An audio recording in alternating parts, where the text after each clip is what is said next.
It's 6 p.m. on a Sunday and the crowd is gathering at St Paul's, Shadwell. Christians are starting to call it a revival, but the rest of us might see it as a turnaround of a well-known brand. Either way, a group of London Anglicans appear to have hit on a winning formula for getting people back into church on a Sunday. A formula based on good coffee, high production values and challenging talks. Church attendance in the capital grew from just over 620,000 in 2005 to over 720,000 in 2012, an increase of 16%. This growth is spread across all denominations, but is particularly marked in Anglican churches north of the river in the Diocese of London. London's new Anglicans are also a lot more youthful. The percentage of London churchgoers in their 20s is almost double the rate of the rest of England. St Paul's Shadwell, a stone's throw from the East London Mosque and the curry houses at Brick Lane, is emblematic of the way the Diocese of London is reinventing church. Just a decade ago, this building, where Captain Cook worshipped and Thomas Jefferson's mother was baptised, was due to be closed.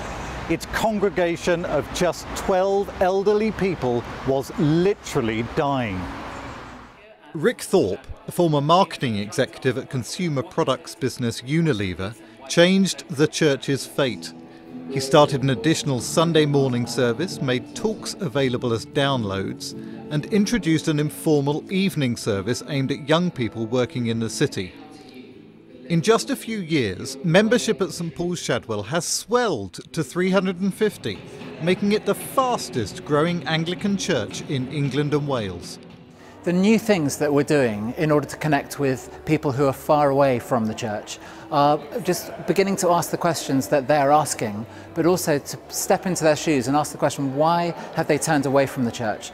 A lot of those reasons are because it's too formal or it's not relevant enough for them. So we're saying, well, let's make it informal.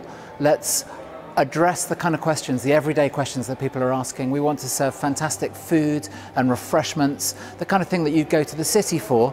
Why can't you have those kind of things in church as well? You can. And just beginning to think about music, we've got a fantastic tradition across the centuries. This tradition now is saying, let's have contemporary music, which is brilliant to listen to. We've got a mix of professional musicians and very talented musicians who help with our music. And it makes a difference. It draws younger people in. We're working on trying to multiply churches, or not just in London, but all over the country. We want to see people who are far from God rediscovering who God is.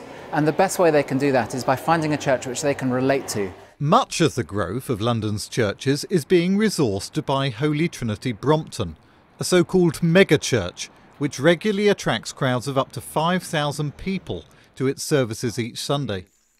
Nicky Gumbel, HTB's vicar, believes refilling churches sends a powerful message to those who believe Britain is a post-Christian nation. The Archdeacon of Middlesex said to me one time that an empty church is like the empty palace of a long-forgotten king. And that struck me as so true. People walk past an empty church and they say, the king is dead. And that is so sad. So our aim is that there should be no empty churches, and our desire is to see them all filled with people worshipping Jesus. However, the Anglican revival is almost entirely a North London phenomenon, according to Peter Brierley, a statistician who specialises in analysing church data. In the Diocese of London, you are seeing growth in attendance and growth in membership. Which is not replicated across all the Anglican churches throughout London, unfortunately. Broadly speaking, Anglicans are growing north of the river and they are not growing south of the river.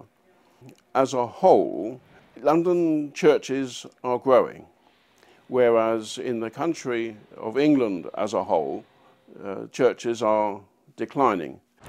Although there's revival here, the big issue for the Church of England is the transient nature of the inner city population, which is moving out to the suburbs or even to other countries. The question for the Church is whether these innovations will be adopted outside of the city. Jonathan Moules, Financial Times, East London.